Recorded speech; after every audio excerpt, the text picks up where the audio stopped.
Upon the examination of the galaxies of space, images begin to appear. Images of strong and powerful forces. But of all the forces in the universe, the two most powerful, Hulk Hogan and the Ultimate Warrior. Prepare to explode. Champion versus champion. Title for title. It's the ultimate challenge. It's Wrestlemania.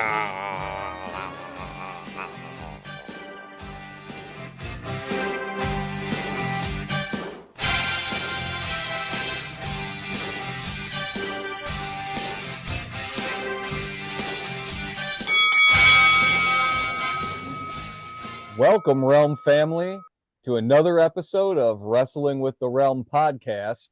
I'm one half of the power and glory of wrestling podcasts. I'm Brian, and on the other side is the Hercules or the Bret Hart to my Paul Roma or my Jim the Anvil, my guy Will. What's going on, everyone? In the WrestleMania 6 spirit, even though he was out there for all of, 10 seconds for his match?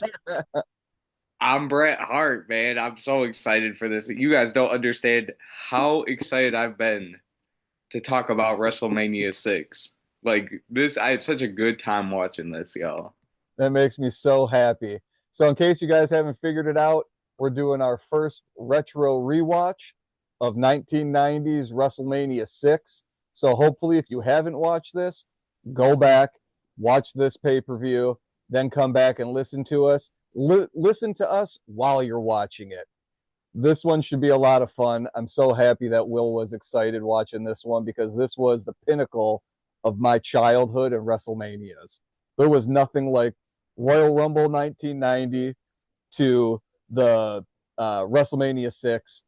It was so awesome. It was just such a ride with Hogan and Warrior. I'm so excited about this. Right off the bat, Will, what about that opening? That's how you open a WrestleMania. That is how you open a WrestleMania. It puts everything else to shame that we got nowadays. Now, I know you guys have already seen it. Believe it or not, that is not the real thing in the beginning of this video. That is our guy Brian going bar for bar, nailing the WrestleMania 6 intro. He showed me that today while we were at work, and I was shocked. I know you said your wife's only worry was that people aren't gonna know that right. That's you. That's you. I was pretty proud of that. I hope everybody gets a nice giggle about that. Because they don't do openings like that anymore, man. We had constellations in the shape of Warrior and Hogan. Vince losing his mind on the voiceover. Look at that. Look at them behind me. They got the stars. You got Hulkster hulking out back there like he did about 100 times in his match. You got Warrior. Oh man, I'm so excited. The ultimate challenge. The ultimate challenge. I loved it. So good. So good. But Will, take us through this bad boy and let's let everybody know why this is an amazing retro rewatch. All right, man. Let me take my Heart Foundation shades off. Yeah, go give them to a youngster around the ring and make some youngsters' day, as Gorilla will let us know later in this. All right, I'm gonna kind of walk us through match by match real quick. Man, I have some notes for our first one. We got Rick the Model Martel defeating Coco Beware. And my biggest note from this match, I thought it'd be about the model. No, Coco Beware is amazing. Throughout this whole match, he's before his time.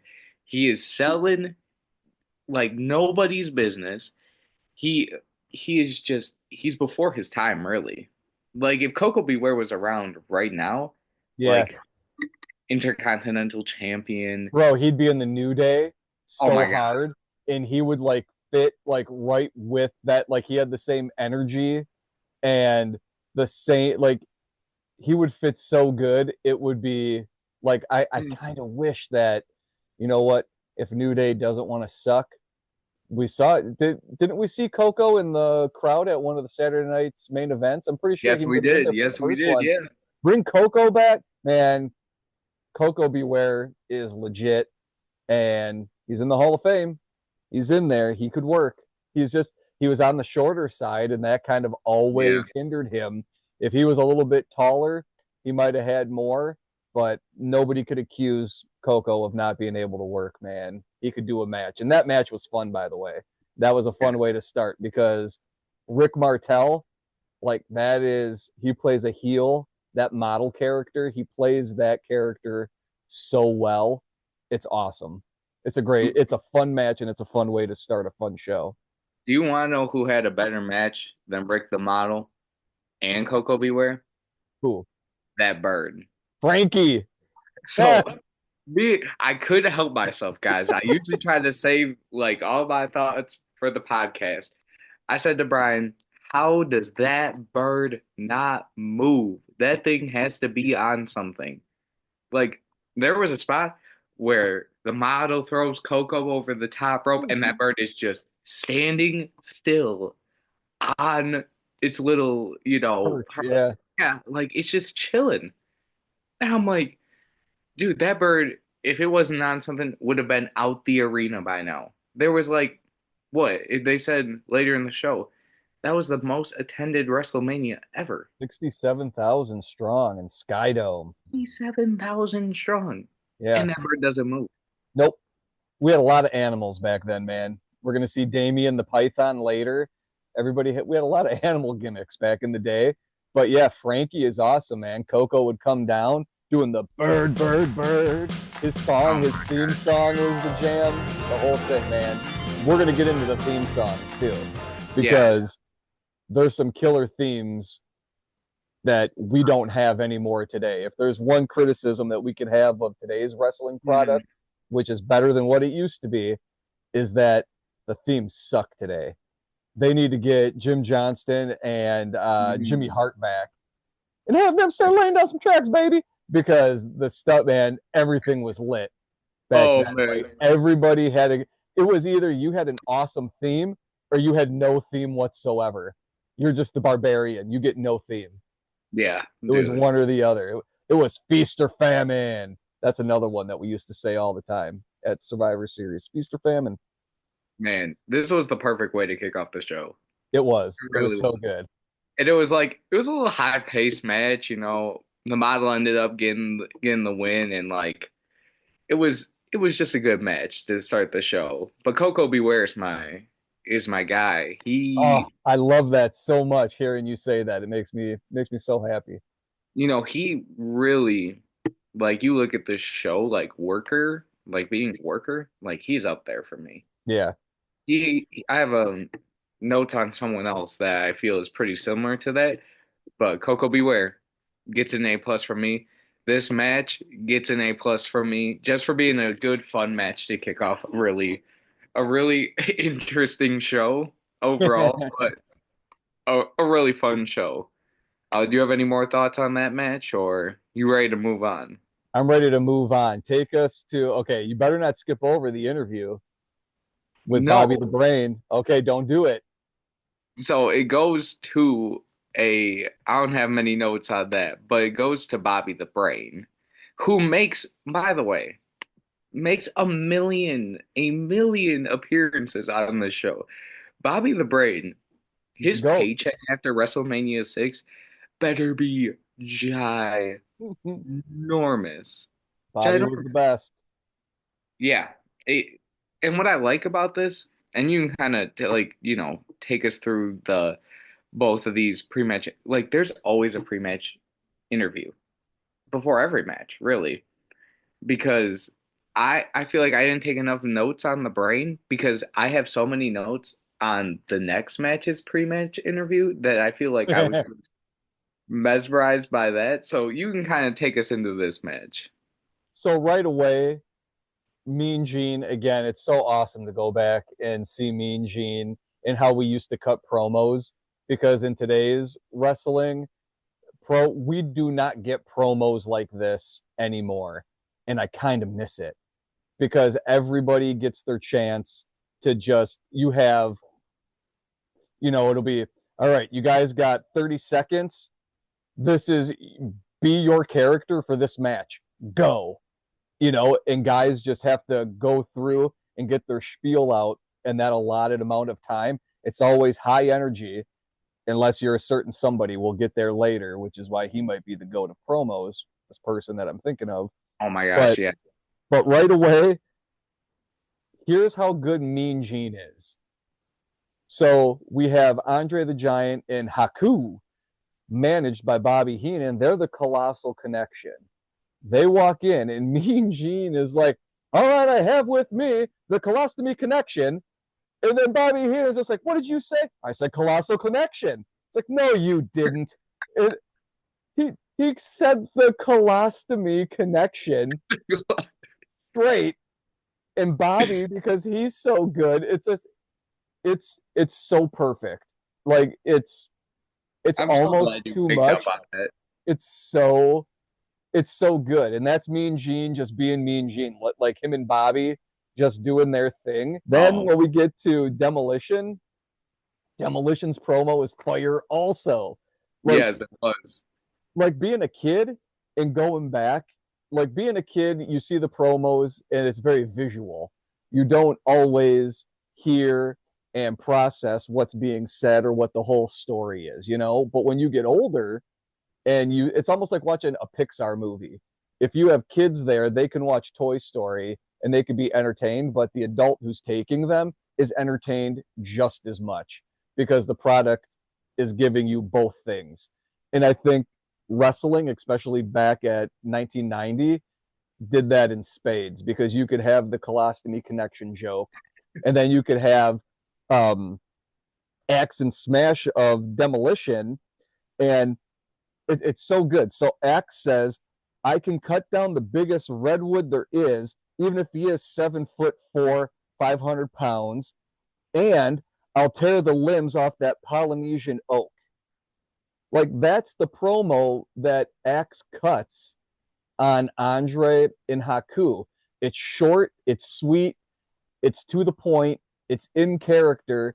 He's the Axe of Demolition.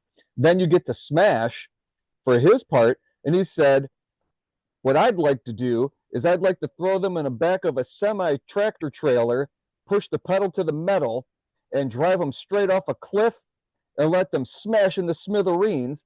And after all that's over, the only thing that's going to be salvageable from that catastrophe is the metal we're going to use to forge our new tag team championship belts.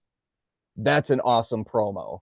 Like, just when you, it's in character, it's to the point, and they sell this match with their promos and what happens after. So, Will, go ahead and take us into the match. So the match itself was, Demolition's actually not bad in the ring. They have a little stuff to them, and so did my guy Haku. He wasn't bad at all, I thought. Haku, the father of Tongaloa and Tama Tonga. He is their dad. So Tongaloa is the man. Haku, I all jokes aside, is much better than Tongaloa in the ring. Oh yeah. Haku is he's very, very good. Yeah, and he was great. And so was Demolition. But as this match goes on, I'm like, where is Andre the Giant? He is just chilling on the outside, doing nothing. And the best part about this whole match is the lead up to the finish is how, I forget what member of Demolition is in there with Haku, but all they're doing is leading up to an electric chair slide pin. They got each other on their backs. They're fighting back and forth for about a good 2 minutes. Test of strength. A backslide test of strength. It was Smash, by the way. Yes, just a test of strength for the backslide. And then Andre is like, oh, I'm going to finally get in this match to break up this pinfall. Weakest kick of all time. I don't want to kick him hard. My back hurts. He just puts his boot on him. And then That's it. That's all you get from Andre this match until the end of the match after Demolition wins the tag belts, which you can take us into because I know you've been wanting to talk about this. So I love me some Demolition. So Mhm. Andre never gets in this match Nope. because Andre couldn't work. Andre's back was shot, his knees were shot. So when you watch this match and you see Andre, he's he's on the ropes as much as he can to hold himself up. Um, he doesn't. It's kind of painful just to watch him walk. Like once you realize Andre can't move so good, Andre's in a lot of pain by this point in his career. It was an interesting match to book because you can't get much out of Andre. So the story in the match, like once you know this, I go, this is a great match from promo to end. You start with the tag team champions, the Colossal Connection. How are you going to beat these guys? They have a giant. You have Demolition, who used to be the tag team champions. They want their belt back. So as the story of the match is going on, Haku can never tag in Andre. Andre Yeah. comes in and breaks up a few things, a few pinfalls, but he never can get the proper tag to get into the match. So they work that story within the match that if you're Demolition, it makes perfect sense. If you want to win this match, how do you win? You keep the giant out of the Mhm. match. So the psychology is there. You eventually get to the end where Haku misses a super kick. Andre gets to do his spot where he gets tied up in the ring ropes. So now Demolition is able to do their finisher. They win the match 1, 2, 3. Andre can't do anything to help. Now here comes Bobby the Brain. So Bobby the Brain's going to come in and he's blaming Andre for not winning the match because he didn't go in to help. And he makes the mistake. He slaps the giant. So now Andre finally grabs him by the collar and now he's going to give Bobby Heenan what for? The crowd pops. The crowd loves it because we're getting our face Andre back because everybody hates Bobby Heenan so much and Mhm. everybody is so mad because how can Bobby slap him and blame him? He never got tagged into the match. So when Andre leans back and goes to paintbrush slap Bobby and misses him, I don't want to hit Bobby. I like him too much, you know. And luckily, I think Bruce Pritchard rightfully had pointed out one of the reasons that makes Bobby Heenan so great is that he no sells the miss on the slap. He did not sell it, so Andre had to go back and give him another one. So kudos to Bobby Heenan. That's why he was so good. He had the forethought to say, don't sell the slap that didn't land because it's going to look Mhm. horrible. Yeah. So Andre gets to ride away into the sunset. This is the last time we're going to see him on a pay-per-view as a face because he kicks Bobby Heenan and Haku the little ring cars that they come down in, which are awesome, by the way. Oh yeah. Um, he gets to ride off into the sunset. Now, I told Will when I was a kid in elementary school, for everybody who goes back and watches this and doesn't know who Demolition is, just go back and watch. I was probably about in fourth grade, and we would have book character day. So you could dress as a character from a book. Well, I loved Demolition, and I really wanted to be Demolition. So I had to struggle to find a book that had them in it or had wrestling in it. I did, and my friend Ray and we dressed up as Demolition. I remember just finding what black shorts I had. It involved a lot of tape and tinfoil being rolled up into little balls to stick on there that it looked like on their shorts. It was a hoot. As a grown up, I look back and go, "Oh God, I was a crazy kid, man." And like we we had to look insane when we showed up. Um, but I love Demolition. I thought it was an awesome match. I'm going to mention the commentators a lot through this, everybody, because it can't be stated enough. We have Jesse Ventura and Gorilla Monsoon on the call. Jesse may be the greatest heel commentator of all time, and he just is fire this Yeah. entire show. Right away in this match, because Gorilla was the face commentator, but sometimes Gorilla gets carried away a little bit when he does things. So Gorilla's like, oh, I've never seen Andre this big before. And Jesse chimes right in, yeah, the Giant clearly has been bulking up for this title defense. Like, what? He, Gorilla, why are you saying he's bigger than you've ever seen him? And Jesse just deadpanning the sarcasm to point out that that's such a silly thing for Gorilla to say. Like, he's just on point right away. And it adds to this match, it adds to everything down the card. But Yeah. I think you're excited for the next interview before this next match. I think is the one that you said you were excited for. Dude, it's because I really didn't care what Earthquake was talking about. It's it's the fact that Earthquake gasses out mid promo. He's bouncing. He's Ooh, moving back and forth. He's talking uh-huh. about, he's talking about some garbage. And then they let Jimmy Hart He's talking about some garbage. then Jimmy Hart hops in because Yes. did he have a spot in that promo? Who knows? Or was it the fact that Earthquake gasses out mid promo and he can barely breathe? And he's He was going hard. That's what, dude, like he had spittle coming out. It yeah, was, he was foaming at the yes, mouth. he was. Earthquake He was. was.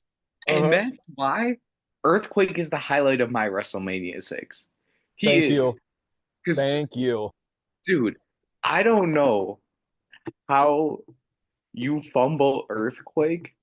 Maybe because, like, WrestleMania 6 was, like, the only Earthquake I've ever seen.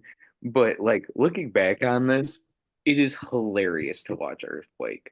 Because He you want is, dude, he is in an all-time uh an all-time spot with Hulk Hogan. They have such a cool story arc from this point until SummerSlam.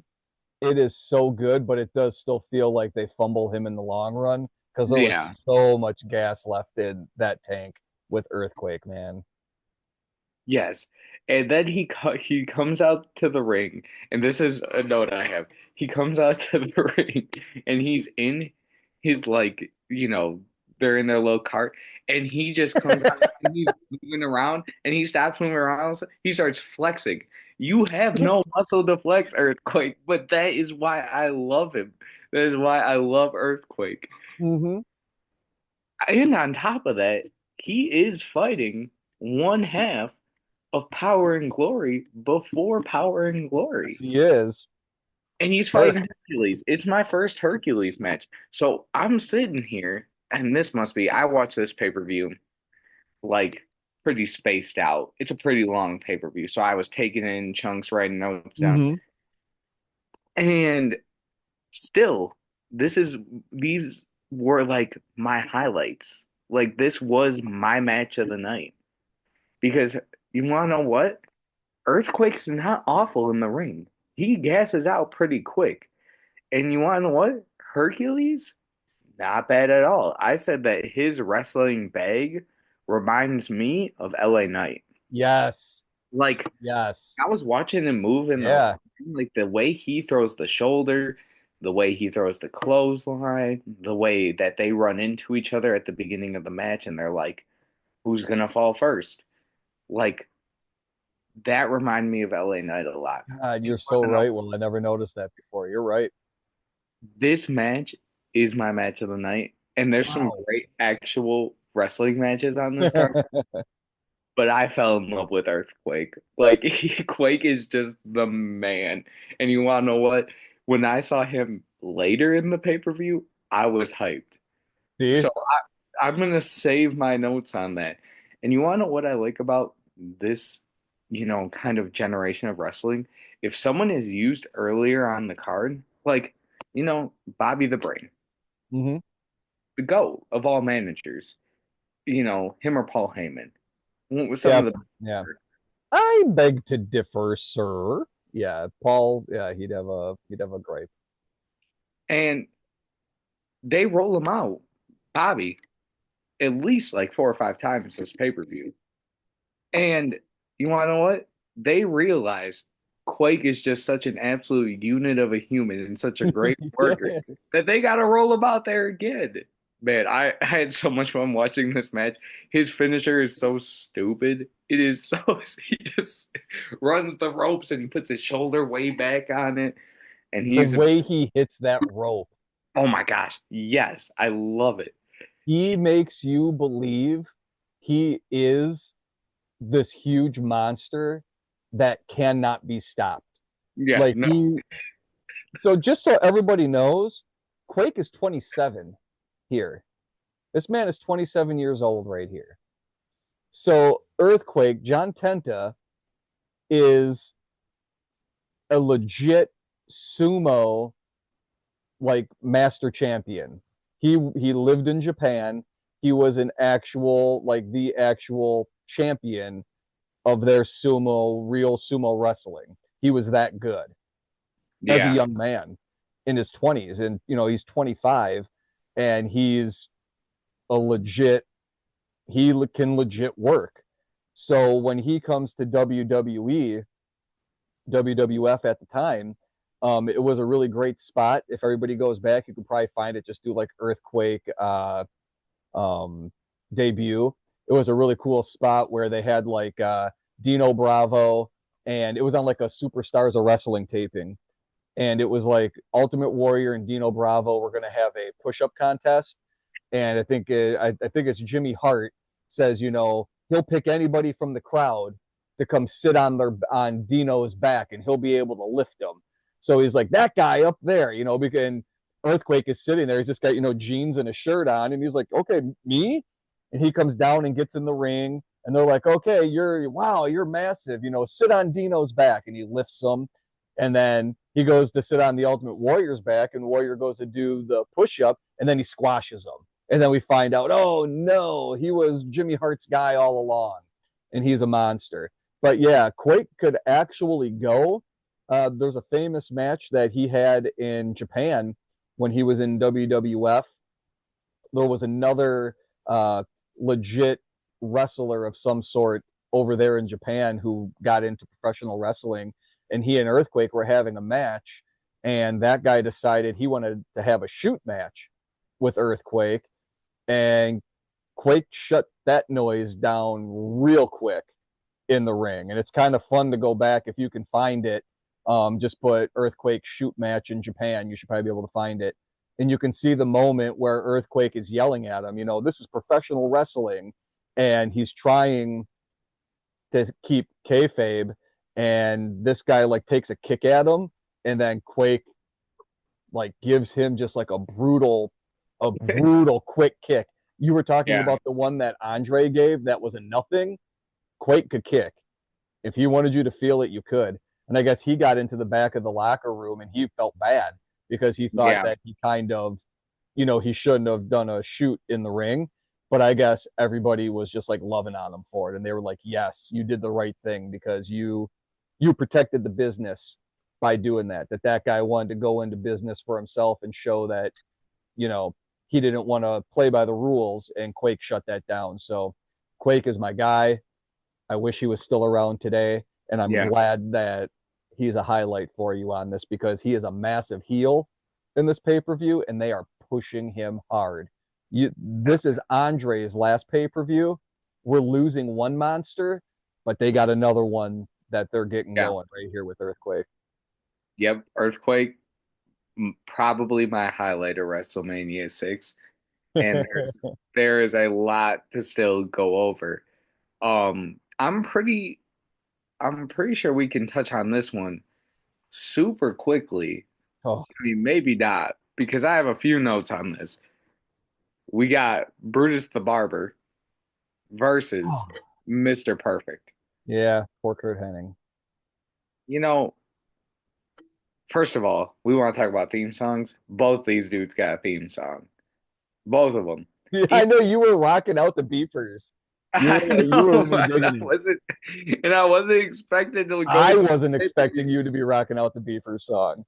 dude, but I like the beefer, man. I'm not gonna lie. He was not anything else with him, but his theme song it's got a little something to it.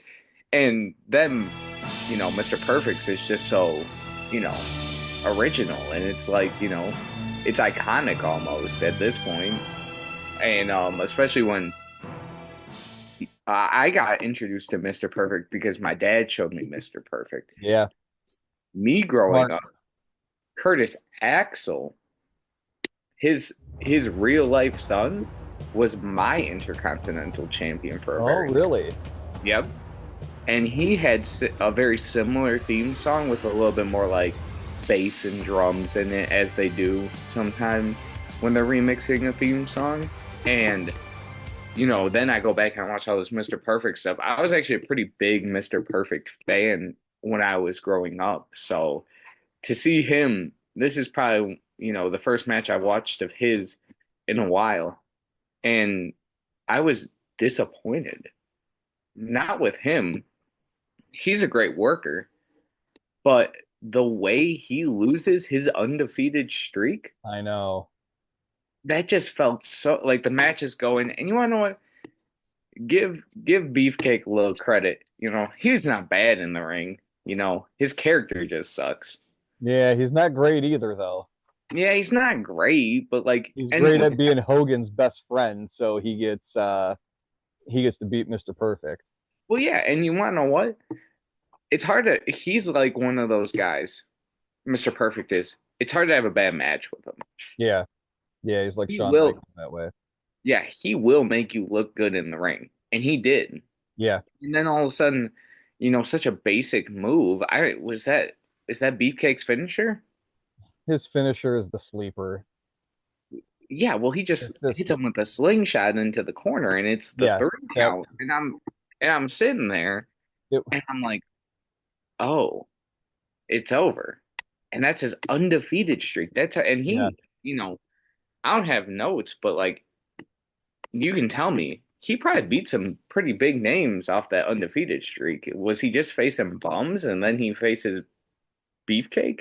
No, he got to a pay-per-view where Hogan wanted his friend to go over. So Hogan's friend gets to go over, and the undefeated streak gets to end. Yeah, The Hulkster does it again, yeah, man. yeah. And a Who him day and again? age in the day and age where we talk about The Rock just coming and injecting himself into things and changing stuff up, what The Rock does is all part of the work. What Hogan did was just Hogan being Hogan. That don't work for me, brother. And now Mr. Perfect's perfect streak ends because of that. He deserved better than that, but he is a great worker. You watch him work, he sells like Yep. nobody's business. Um, he does his little kick like The Rock. When he does his kick and he shakes his leg a little bit before he plants it Yeah, on you, like that. a la, The Rock kind of does that thing. I wonder if he was watching Perfect when he was a little bit younger. And another move that Perfect would do that we don't see anymore is that snapmare, where the person is Yes. sitting there and he flips over the top and snaps their head back. Like that's such a cool move that I don't feel like we see nearly as much anymore. There's a lot of that in this where there's some Mm, older moves that people I was do just that it's about to like say that. it's like you guys can start bringing some of that stuff back because some of it looks cool by today's standards now because you just don't see it. So a lot of little things like that Mr. Perfect was great at, but he deserved better than this. Yeah, this was my first. Everything else up until this point gets a thumbs up from me. This right here, this is gonna get a thumbs down, and that's sad Yeah, with a Kurt Hennig match. yeah, And for I sure. didn't want to do that. And then after the match, Beefcake gives him the longest haircut ever, and I felt like, at this point, I'm just hitting the fast forward button. I'm like, okay, I don't need to see a 10-minute haircut. Like, Beefer jacked up Genius's hair. He wasn't supposed to cut that much off. Like Genius was not happy. Macho Man's brother, by the way, everybody, Lanny Poffo, the Genius, is Macho Man's brother in real life. Yeah, he was not supposed to cut I'd that be much too. off. Like everybody, there was a time in 1990 where guys would lose a match and you're getting your hair cut off with a pair of clippers. Like that was jobbers would do that. Like jobbers on Saturday morning would lose the beefcake and he would just shave half of their hair off. So next we have Roddy Piper and Bad News Brown. Um, Anybody who has seen this knows why this one is just an infamous match. You got Roddy painting half of his face and body black and doing a whole, turning from one side to the camera during his promo to the other and telling you don't know which Roddy you're going to get. Are you going to get Roddy or are you going to get the hot rod? This whole thing that he's trying to tell, it all comes off Yeah, it horrible. comes off bad. It's it's all bad, Roddy. You know, Mhm. I'm glad that we're not there anymore. The one thing that I can say is that Roddy can cut a promo. Um, and he's always been that person that if you put the mic there and he needs to do a promo on something, he's going to give you something. It's going to be crazy. It's going to have a lot of energy, but it's going to make people pay attention. And Roddy does that in spades. The match is a nothing of a match. It ends in a double count out. Neither guy supposedly didn't want to put the other guy over. So, this match is remembered for the body paint, not for anything else with the story or anything like that. Even Yeah, though they really do in the match, you really do get the feeling that these two guys do hate each other. And it does feel like a grudge match. And that's probably the best thing that I can say about it is that Mhm. at least neither guy wanted to put the other person over, but at least having a double count out, it felt like they were still telling a story. That these two guys, it was a grudge match to begin with. Nobody was going to get a clean win. They're fighting out into the crowd, you know. So Yeah, the most takeaways that you can get is that Roddy can cut a promo. He can get eyes on him. It's not always good heat though. And looking back on that, we can all agree that that is not the best look for Roddy, for the industry, um, or for this pay per view. But the show goes on and we move along. yeah.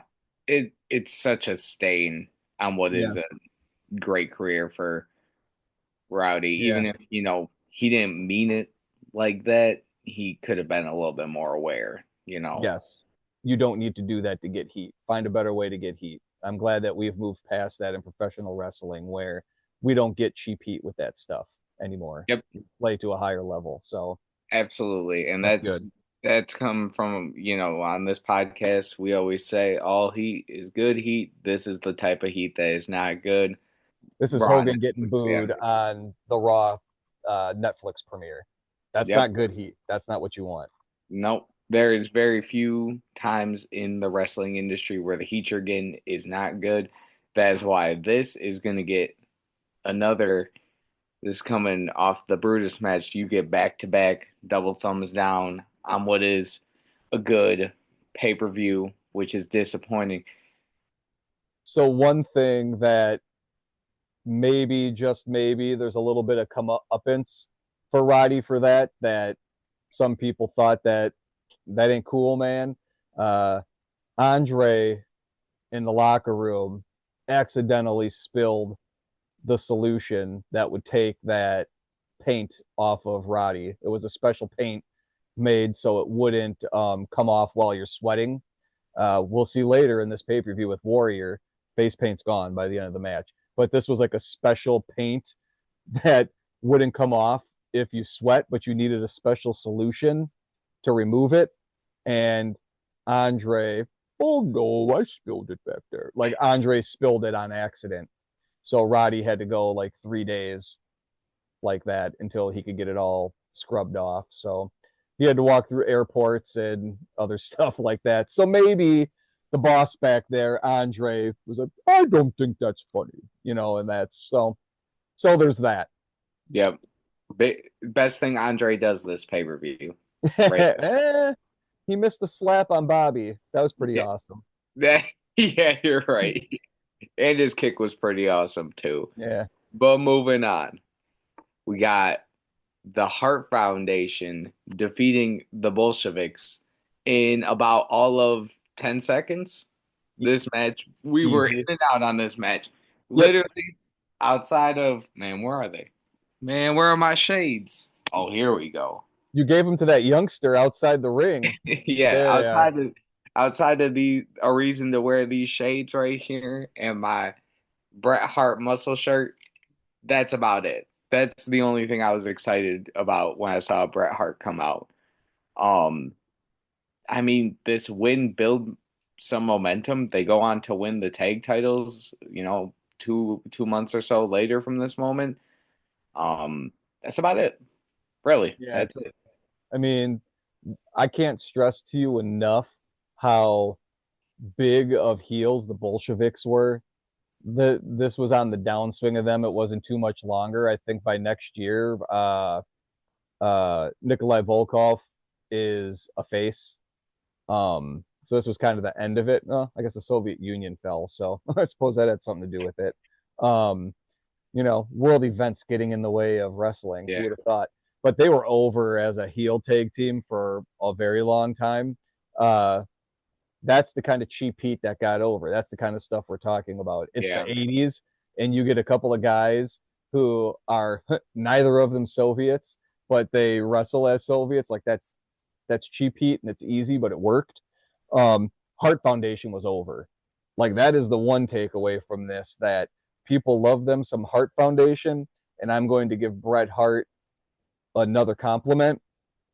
You can see just for this little bit of time that they're out there, Bret Hart has it, and he's going to be a star. He yeah, does stand out in a nothing spot.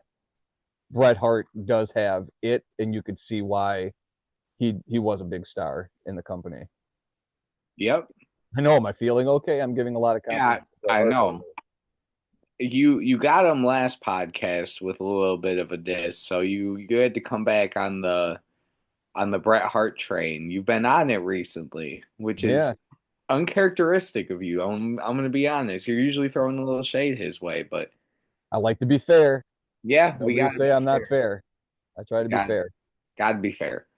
Um, Moving on, the Barbarian defeating Tito Santana. You wanna know what? I like. Oh, I'm not gonna sure. I don't know if you'll agree with this. I like Tito Santana. I'm a big Tito Santana guy. He cuts a good promo before the match in his interview. Arriba! Yeah, Yeah, dude, when he hit me with the Arriba, dude, I was feeling it. yeah, I was like, let's hmm go. Tito Santana is going to win this yeah. match. And he has good mic work. He is good in the ring. He has a good look going for him. And then he kind of just gets squashed by the Barbarian. Pretty Like, much. he gets a little bit of his offense off here and there. And, like, I don't know. You describe what the Barbarian is supposed to be to me because I'm not getting it. It's not Okay. getting with me. One, Bobby, the Brain Heenan, out here again. The Again, GOAT, once again, is out here. You know what's interesting about that is that back in the day, back in the 80s especially, we had the Heenan family. We had a lot of managers. We don't have managers so much anymore, but you would have the Heenan family. So he'd have, the Colossal Connection, Barbarian, Rick Rude. They were all his stable or his faction, essentially. It was the Heenan family faction.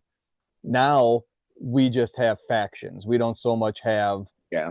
a manager who's leading it. But back then, we really used to lean into the idea.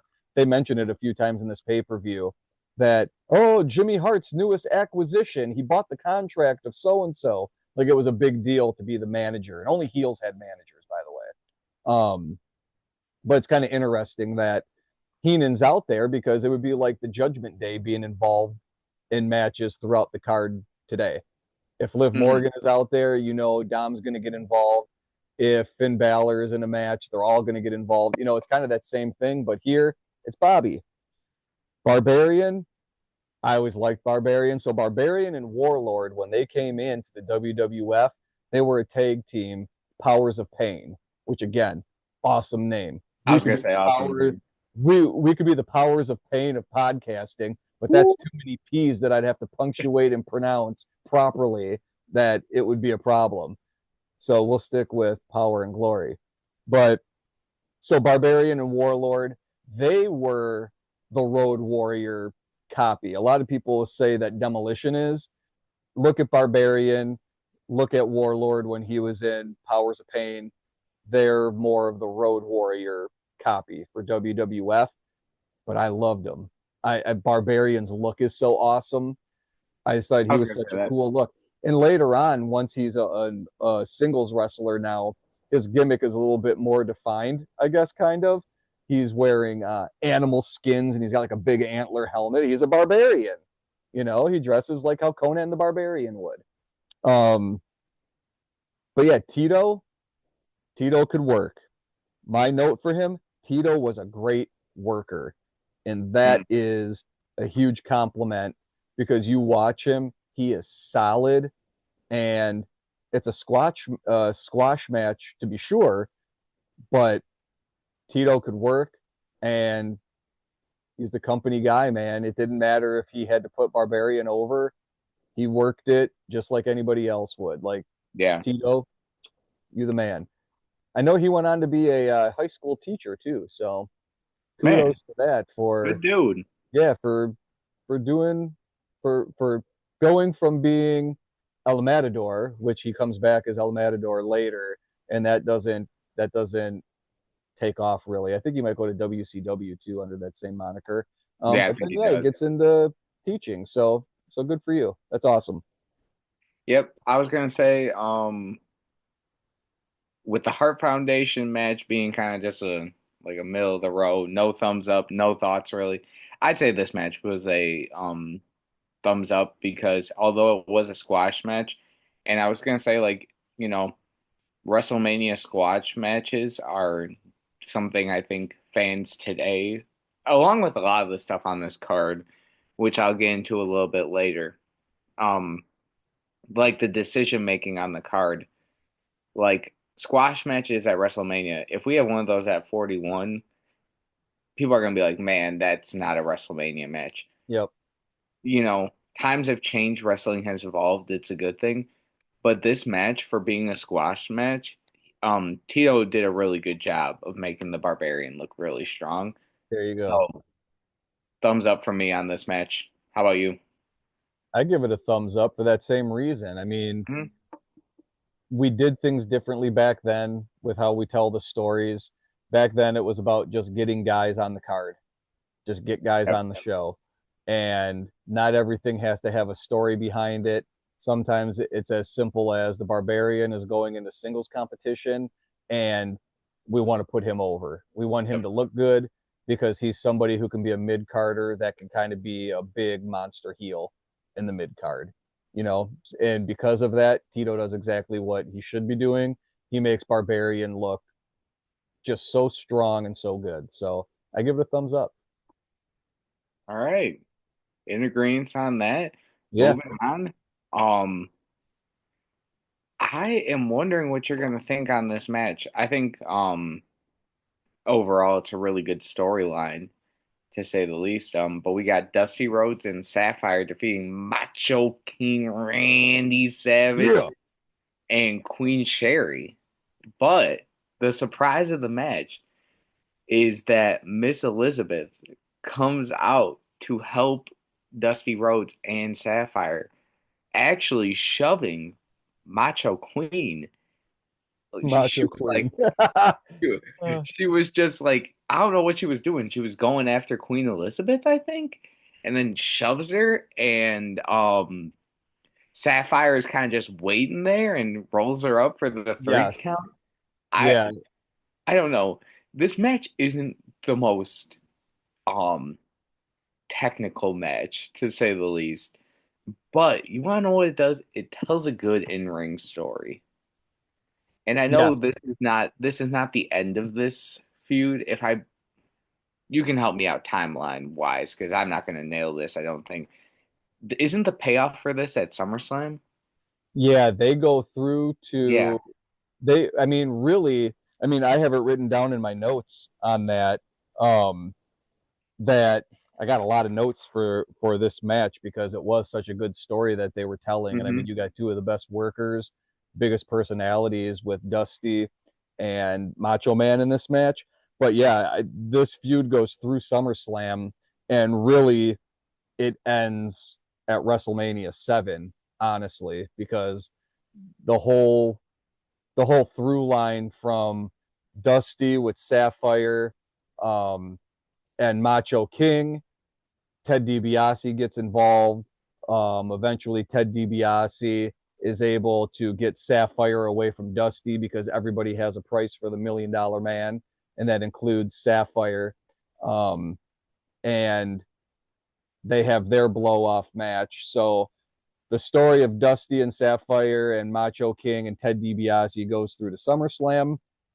But Macho Man's story from here, with Miss Elizabeth coming back and him losing and things being on the outs with him and Sensational Queen Sherry, by the time we get to WrestleMania 7, we have Ultimate Warrior and Macho King in a retirement match, which it's a great match. It's Ultimate Warrior's second best match. He Macho Man puts over Ultimate Warrior clean. I think Macho Man hits 3 of his elbows, and that's not enough to put down the Ultimate Warrior.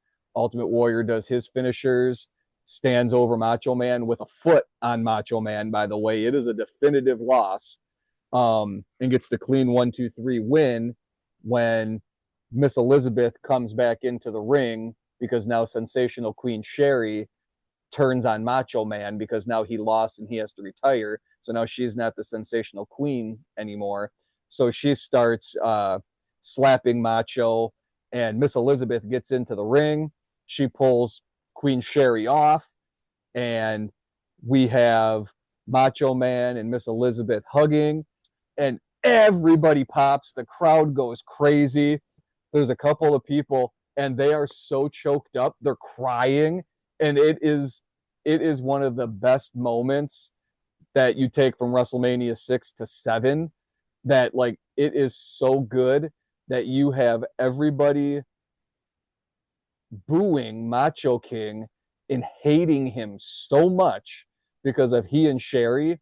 But by the end of that match, they are cheering and crying for him and Miss Elizabeth because they're back together. That's how you tell a story. That's how you get an awesome story over, and they're able to do it. And it all kind of starts here at WrestleMania 6. So good storytelling all over the place in this match. We can't skip over the part that the Common Man Boogie, Dusty Rhodes theme song. Yes, I was just about to touch on it. Amazing. Like, you cannot do any better than Common Man Boogie. It's so good. Yeah, I was going to say probably the top 5 theme song of all time right there. It's just, it hits. Yeah, it is probably the best theme song on this card. I think so. Boy, what could be better than? I mean, I think it's the best. I'm a huge Dusty fan and a huge Common Man Boogie. I rock out to that song so much, it's not funny. But from the beginning of this match, you know, we can't hit the storytelling enough. From the promos all the way to the end, Dusty, he's lights out with his promos. You know, we got Miss Elizabeth. Like, it's so good that it's almost not fair that you have he and Macho together, and then Macho Man's promo at the end of this match. You caught it, right? Yeah, when I did. They're back in the locker room. Yep, and both of them were beyond frustrated. Yes, I love and Macho Man gives one of his most classic, suffering builds character, and you're going to learn a lot about character. It's like, oh, so good. I was going to say that's probably the second best promo on this whole pay-per-view for me. Suffering builds character, and you're going to learn a lot about character. I love that. I love that. You can see stuff in today's promo work, in today's wrestling, is just like, you know, almost copy and paste of some of this stuff from the past with Macho King, and like, you know, you can see that stuff play out even right now. And I'm not gonna, you know, spoil. I think me and you agree the best promo on this pay-per-view is coming in a few matches. Yes. But unless you do have any other notes on that one real quick. I want to touch on the commentary with Jesse and Gorilla, because this match is where Jesse really starts to show you how to be a heel commentator. I touched on this on Saturday night's main event, why I was so happy that he was back, because he's such a good heel commentator. A good heel commentator says obvious things and points out things that you notice, Yeah. but you don't allow yourself to think of it the proper way, because you know somebody's a baby face and a heel. So he'll point out when the baby face is doing things that are cheating. Yeah. He'll point that 100%. out, Yep. but he'll do it in such a heel way. So in this match, so he starts out right away. He's like, this is a mixed tag match. So that means the rules are it's guys versus the guys and the gals versus the gals. I don't see why, though. I mean, with the women's movement and all. But just throws that in out of nowhere. That is such a heel thing to say, and the way that he delivers it is like, it's so Jesse. Dusty throws Sherry into the ring. He does an illegal move because he's putting his hands on Sherry, and Jesse has to point that out right away. Look, Yeah. he put his hands on Sherry. He's not allowed to do that. And there's one spot in the match where I think Sherry tries to do a body slam or something, and she can't do it. And Gorilla goes, "That's too much weight." And Jesse says, "Yeah, you called it, Gorilla." Pointing out that Gorilla's the one who's mentioning her weight. It's so genius and heely of him. Yeah. And it's not like he and Gorilla would talk this stuff out ahead of time. No. From what I hear is that Jesse wasn't so much of a preparer. He liked to be in the moment. You can tell him what was expected of him, but he could kind of improv on the fly. And because Gorilla is Gorilla, Jesse kind of knows where to go with something when Gorilla makes a statement. And like that whole match, like that one stood out to me, and I was like, it's so funny that he actually gets the face commentator to be the one to say something negative about Sapphire's weight, and he, the heel commentator, gets to point it out. When he points out that Dusty and Sweet Sapphire are breaking the rules, he's not wrong. Towards the end of the match, Gorilla says that Macho and Sherry deserve everything they get. And Jesse says, well, of course you do, because they're not your favorites. And I go, it's so good. Body is elite. Going forward, if we do get a Cody Lander turn, Jesse is part of the help of that, because he was pointing out in that match with was it Kevin Owens? And he was pointing out how Cody was the one who was using the chair, not Kevin Owens, and pointing out all of the heel things that Cody was doing. So I just think Jesse is so good on this things. I can't talk about it enough, obviously, because I keep going on about Jesse Ventura, but he's really, really good on this. And you want to know what I liked about it is he didn't let up on this whole Dusty cheating thing. No. Dude, we get all the way down to the DiBiase match, and he, like, Ted DiBiase is having Virgil help, and he's like, well, you didn't have a problem with it when Dusty was doing it, when your favorites was doing it. And I was like, dude will not let it go. And it's just a master class on how to be a heel commentator. And I know we kind of lean away from that now in wrestling, having a heel in the face. Mm-hmm. Like, I know sometimes like Wade Barrett will play the... Wade Barrett's the closest. Yeah, he's the closest with Joe Tessitore. But, like, Pat and Michael are just Pat and Michael. Yeah. And it's refreshing going back and watching this and, like, having that heel and face commentator. Yes. Is it something I need all the time? No, not really. But if you could bring this version of Jesse back on commentary, like, I would do it in a heartbeat. Like, he is just great on this whole entire pay-per-view. He starts it like right away in the first match. There's something that happens, I can't remember what, and he says to Gorilla, because Gorilla's like, well, you do anything you have to do to win, Jess.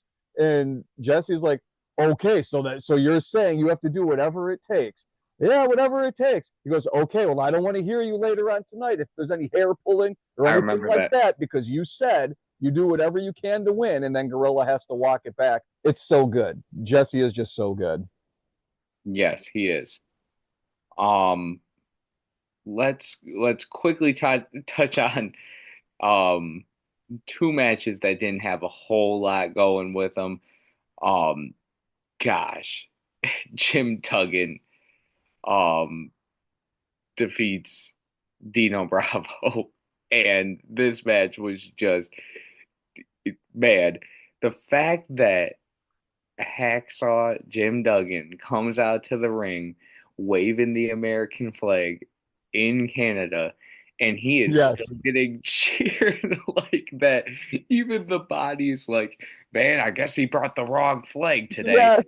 And Yes. man, Hacksaw Jim Duggan is like, just man, the dumb face character, and he's waving it around, and he wins by hitting Bravo with the 2x4, That's a and foreign object, Gorilla. He can't do that. Yeah, that's yeah, and that's actually I got that confused with the Jake the Snake match.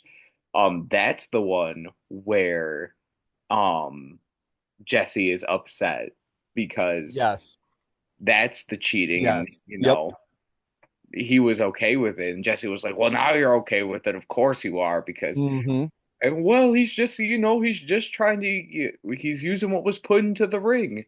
Um, this match gets a thumbs up for me. It's fine. It was like all of what, 3 minutes? You're just getting people on this card. I know why you're giving it a thumbs up for the same reason that I am, because Quake shows back up. Oh yes! Oh my gosh! We get Quake back. I almost skipped this. Yep. Um, man, I was so excited about Quake showing up that I skipped the Rockers match. But I my note is Earthquake is just at WrestleMania, hanging out and handing out work. He is he is Yes. handling his business, Yeah.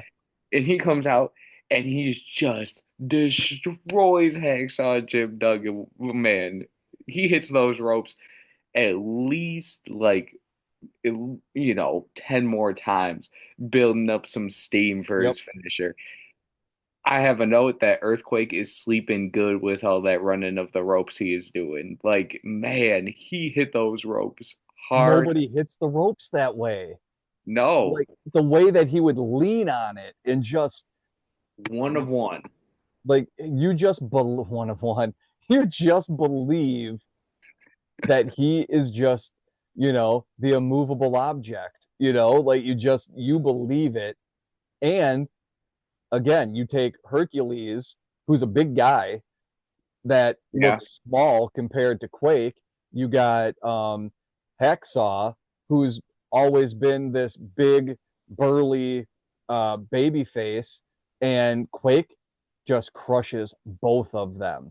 They are setting him up to be some sort of a monster, and they're doing that rightfully so because they get a great story with him and Hogan. He put Hogan on the shelf for months, yeah. so Hogan can go make No Holds Barred or Suburban Commando or whatever one it was. Might have been Suburban Commando at that point. I don't remember which one it was, but I know that this little kid wrote to Hulk Hogan to get better fast, man. And I got a little postcard back from Hogan. Little Really? did I know the brilliance of them mining kids to get their addresses to send them catalogs so their parents can send money. It's a genius campaign. Get kids to write letters to Hulk Hogan. Now we have their mailing address so we can send them Genius. catalogs and advertisements for shows and stuff. It's genius. But hey, I was so happy about that postcard I got back from Hogan. It was awesome. Man, that is Yeah. awesome. Man, that's almost as brilliant as pushing Earthquake, man. You know what Quake is? Quake is a big version of Braun Breaker. Oh my Just gosh. I'm when so he happy you gets said that. going, I was just about to compare the way they run the ropes. yes. Like Quake doesn't just hit the ropes, he almost leans and sits into it. It's just it's really awesome to watch. It just makes him look like such a beast. So Yeah. good. Well, since I was so excited to talk about more Earthquake, let's go back in the card because I skipped a match. My bad, y'all. Um, and let's talk about the Rockers losing to the Orient Express. Um, it was a fast-paced match. It was it was good, but it finished by count out. Yeah. And um, I remember you telling me that there was a reason for that, and some That's of not this one. oh, it's not this one. No, that's not this one. This is the one where they had that was the Power and Glory match. I Oh can't yeah, we remember where talked. that one was at, where Janetti's knee is all messed up, so they have to write it into the match, which they did pretty effectively. But yeah, this one, I don't know why they went to the count out finish. It was kind of lame. So that would be the second time on the show now they went to count out. I just Yeah. in today's wrestling, if you had two count out matches at a WrestleMania, people would lose their mind. Yeah. Um, but it just shows how wrestling's evolved. And a big reason wrestling does evolve is because the dude in this match named Shawn Michaels, and you can tell he does have it. Yep. He really does. Um, and Marty Jannetty's not bad either. I thought this was a fast-paced match.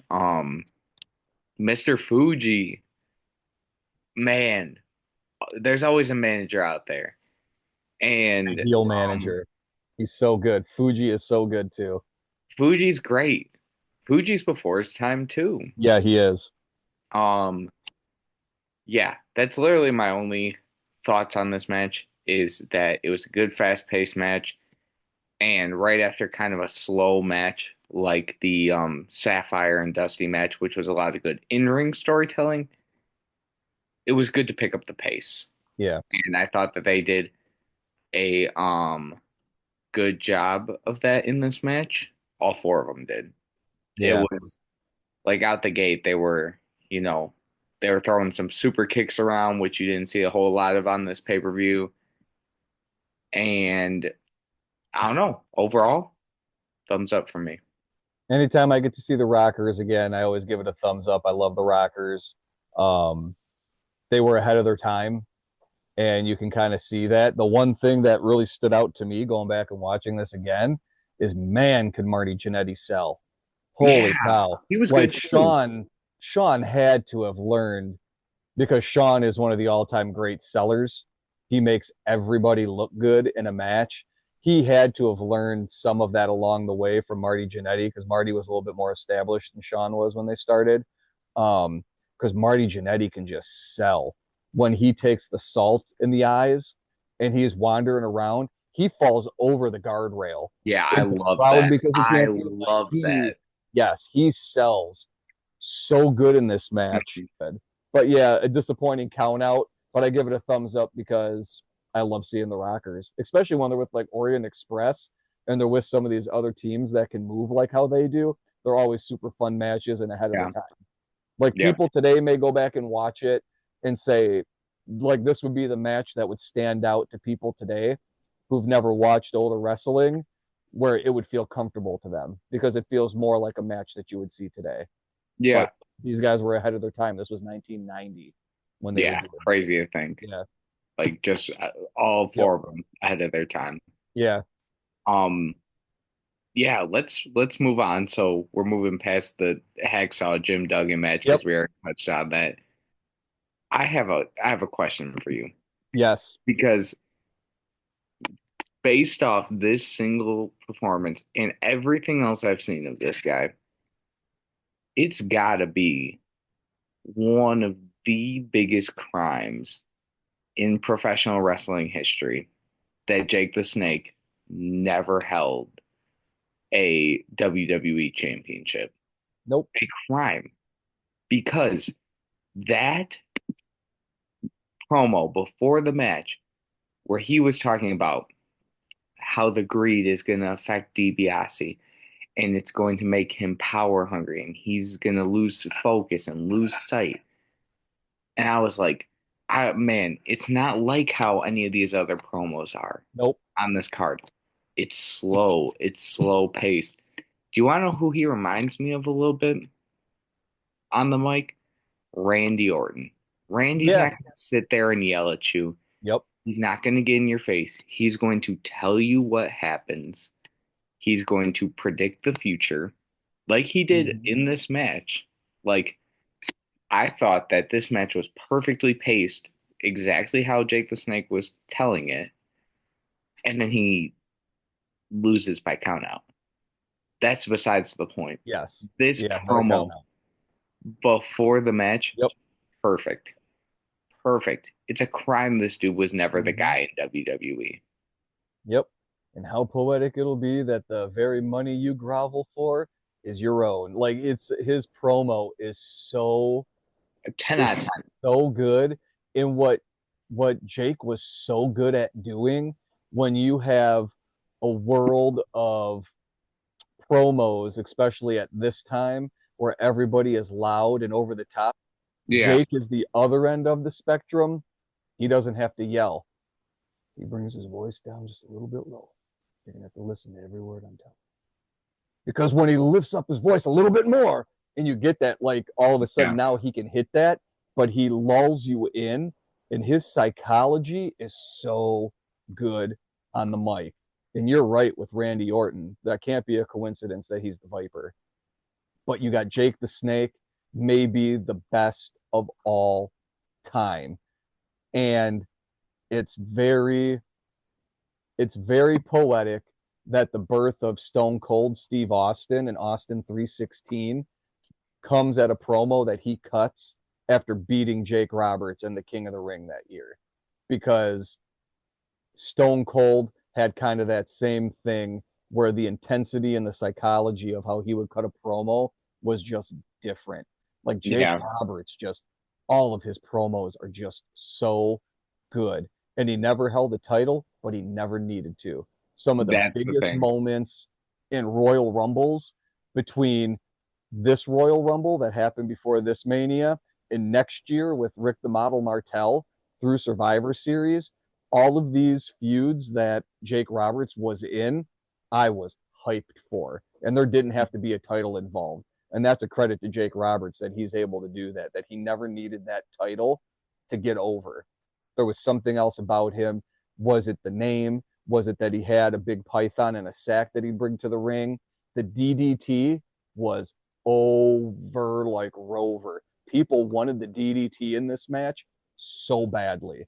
Like they were chanting it throughout the whole match. Like they wanted that DDT on Ted DiBiase so bad.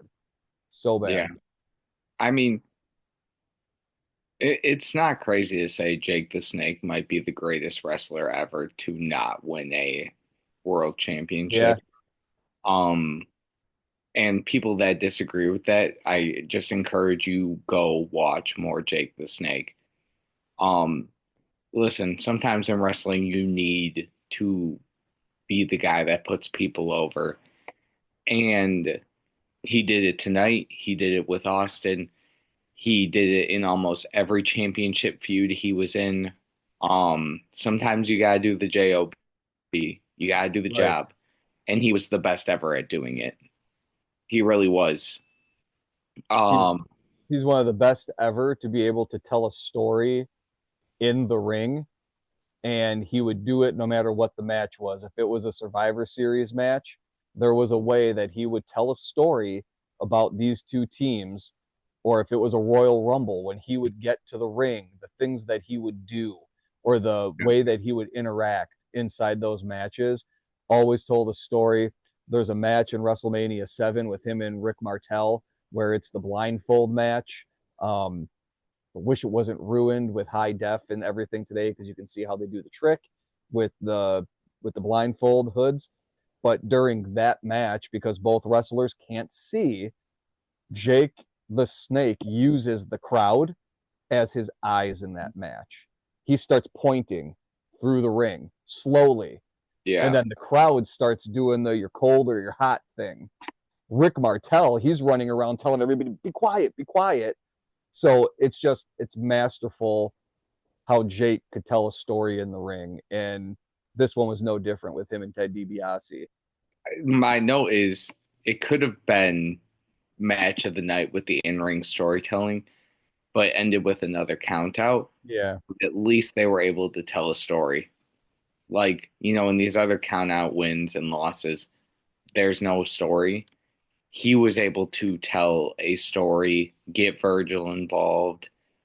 And my last note on this match, um, the $1 Million Man's theme song is legendary. Yeah. So good. It is. It's so good. He's such a great heel. And this is one of those stories at a WrestleMania where we have pretty contained storylines for each match, if there is a storyline for some of these. I mean, we do get a Jimmy Superfly Snuka and Ravishing Rick Rude coming up, where there's no story. Yeah. But for a pay-per-view that doesn't have a lot of connected stories, this is one that actually does. And it makes the next match a little bit cooler because DiBiase is involved. Yeah, you go to the next match. It is my guy. I don't know if you know this, Brian. Growing up, I had two wrestling shirts. Hakeem, Um the African Dream, and who else? I have Big Boss Man. It was a bright blue shirt. And it had Big Boss Man on it, and it had yellow font. Man, if I could find this shirt, I Oh would my buy it God. in a heartbeat. Oh, So cool. I loved Big Boss Man. I loved the Boss Man Slam. Big Boss Man really an impressive career he had. Being able to work all the way back then in the 90s to working the Attitude Era. yeah. He was the man. Great theme song. Thank you. I was waiting for it. We have two great theme songs for this match. Akeem's got a good theme song Yep. too. Yep. Jive Um, Soul, bro. Both themes are awesome. yeah, I mean, you got former Twin Towers partners colliding here. It was a match. It was a match. DiBiase attacked him before the match. But then it was kind of short, one-sided, led to a decent-sized Big Boss Man push too. The right person won the match, made Boss Man look good. Boss Man looks great here. Mm-hmm. He can move. Boss Man can move, man. I don't think people ever realize just how big Boss Man was. Like he was a large man, and he's one of those big guys who he could move in the ring, and he looks great here. Big Boss Man is cool. Um, that match, thumbs up. Anytime you see Big Boss Man, thumbs Yeah. up. No I lie. know a lot of you guys, if you haven't watched this pay-per-view before and you haven't watched a lot of this older wrestling stuff, you guys are probably thinking we're crazy right now, but I'm really hoping that you guys do check it out and you just have a lot of fun with it. It is a different time, but it is not that different than how we do things today. It's just packaged a different way and at a different speed. Yeah, It is not too dissimilar. I mean, so to people that don't like this type of wrestling, it's too goofy and it's too, gimmicky and not serious enough. Turn the brain off every once in a while, guys. Sometimes it's nice to not have to predict what the final boss is going to do at the Elimination Chamber and if he's going to show up at WrestleMania and not really have to sit there and talk through a million different scenarios like we did on our last podcast. Right. Sometimes it's nice to turn the brain off Yep. and watch the earthquake go out there and cut a promo and get gassed and go run the ropes really hard, or watch Coco Beware come out there with a bird that's not even going to move when he gets tossed out of the ring. Like, there is, and you have good in-ring storytelling with the Dusty Rhodes match on this card. And, you have important matches on here, like the Jake the Snake match.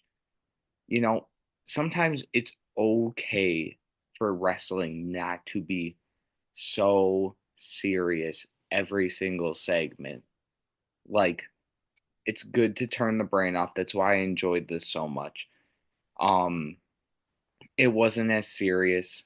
It was relaxed. I was turning the brain off watching this, and I enjoyed just about every match except our next one. Oh, I was afraid you were going to say that, but I can't blame you. Um, Here's my notes on this match. It is Ravishing Rick Rude, who I'm a fan of. I'm a Rick Rude fan. Defeats Jimmy Snuka, and I'm a big fan of Superfly too. And that's it. That is literally it. He just beat him. Um, yeah, that I have nothing else for you. Bobby the Brain was out there. That was Yep. nice. Yeah. Um, he missed a splash, and Yeah, he that's it. did. Yeah. Yep. There you go. It's, I have my note for this.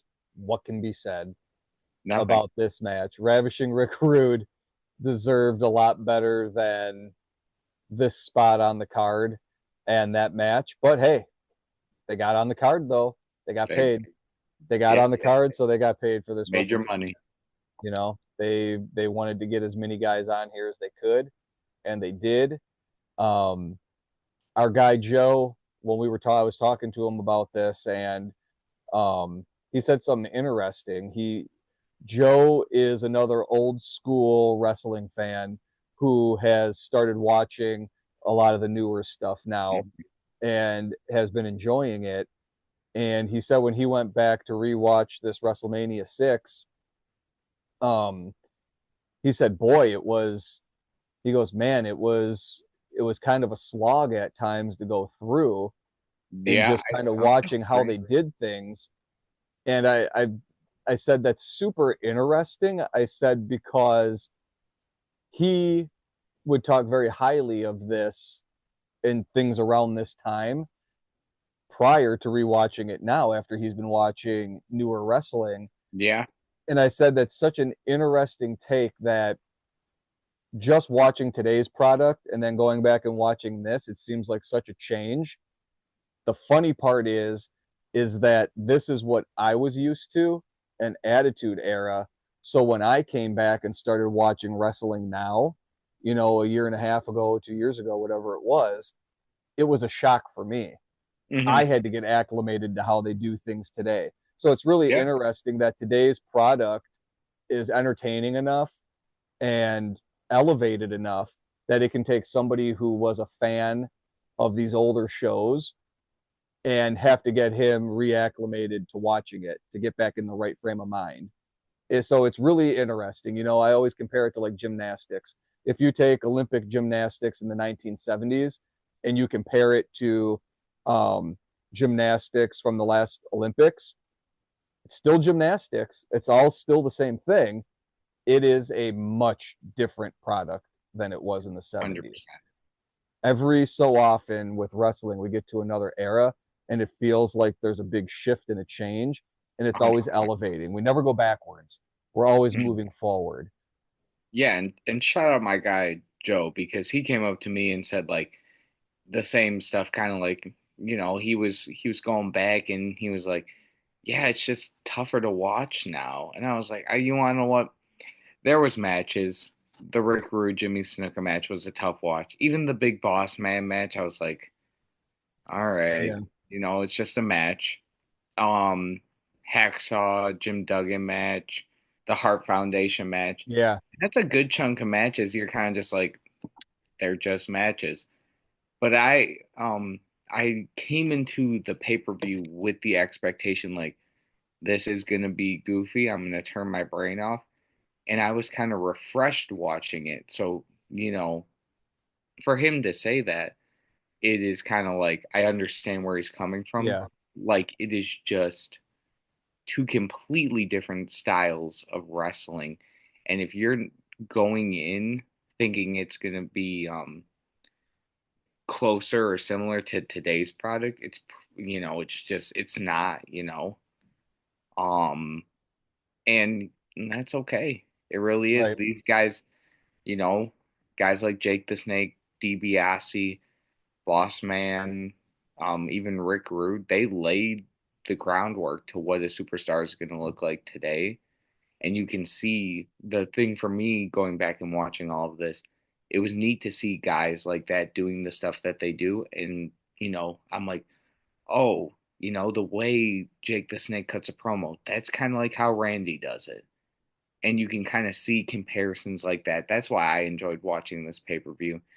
And I enjoyed watching it because of Earthquake, I because Quake's love the that. I man. love that. And, but It, like, it's an interesting pay-per-view because the the show is greater than all of the individual pieces. It's oh my meant to gosh, be 100% seen agree. as one whole thing, and it also can't be um, overstated that the draw of this was going to be the ultimate challenge with Ultimate Warrior and Hulk Hogan. It was first time where you have two baby faces in a main event, title for title, champion versus champion. It was a huge deal. So this was like everything that you were watching was building up to this epic main event. And I can just remember nothing being bigger than this match, than Yeah. the main event. And it's almost like the rest of the card didn't have to be all tens. It needed to be entertaining enough for us because everybody knows it's just getting us to this big main event. And you want to know what they did? They did a great job showing us how we got here, starting at the Rumble, and then they had a little bit on Superstars with my guy Earthquake. Yep. He, I'm pretty sure he wrestled both of them, Yes. and they both individually saved each other, and how tension started to build, and I really enjoyed that because it helped me, someone who didn't know what was really going on, how we got to this point. And I was like, oh, I get it now. I get how we got here. So that was extremely helpful. I thought that was, I know they do that currently for some big matches, usually the main event of every pay-per-view. Um, but yeah, like I said, seeing some of the groundwork even on the production side, Hmm. this is very similar to something we'd have today. So super cool to see that, and I thought they did a really good job showing everyone how we got here. It's one of the best lead ups to a main event to show us the story that I Yeah. think they've ever done because Mhm. it's so simple what their beef is, but both superstars made it feel bigger than what the actual problems were. I mean, in a day and age today where CM Punk can come out and talk to Seth Rollins, and we know how much history they have, and there's so much bad blood, and there's hatred for one another, and all of that kind of meta knowledge that goes into it, which makes it such a dense story. These stories back in the 90s, for this especially, it was a lot of fluff. It was real easy, where it's all in ring based for the most part. Mhm. We have a clash where they're tagging, and Ultimate Warrior accidentally clotheslines Hulk Hogan. The showdown at the Royal Rumble. I remember watching that Royal Rumble live and just being like, it was so amazing when you got it down to those two guys in the ring and they start crisscrossing the ring and they do the double clothesline and take each other out. Yeah. And it was it was so different that you had, like, it made the Intercontinental Championship seem so big and equal Built to some the heavyweight. prestige on it. It really did. Like, it felt equal to the heavyweight championship. And for as much as the Warrior is Warrior, he did that, and he did make this match seem bigger than it probably actually was because of his character and because he made that belt seem so important that it would be title for title. Um, so them showing us the lead up to this match, I thought was perfect. Like Yeah. you are not wrong that it really shows you exactly what the beef is and what score these two have to settle and what's on the line. And I think when you add that with the promos that they did a little bit earlier in the show, it was the same thing. Both promos were fire. Ultimate Warrior again is just insane, and his way of cutting a promo is just crazy. Yeah. But the way that he does it, again, it's very heelish when he's talking to Sean. You don't play the same era. And he does that and he shoves him out of the way. And it's like, wow, he's so intense and crazy with Yeah. the you walk along with the mortals and I am some. And it's such a crazy promo, but you're like, holy cow, Hmm. it is a sight, but it was a good promo because you understood completely what those two were trying to say.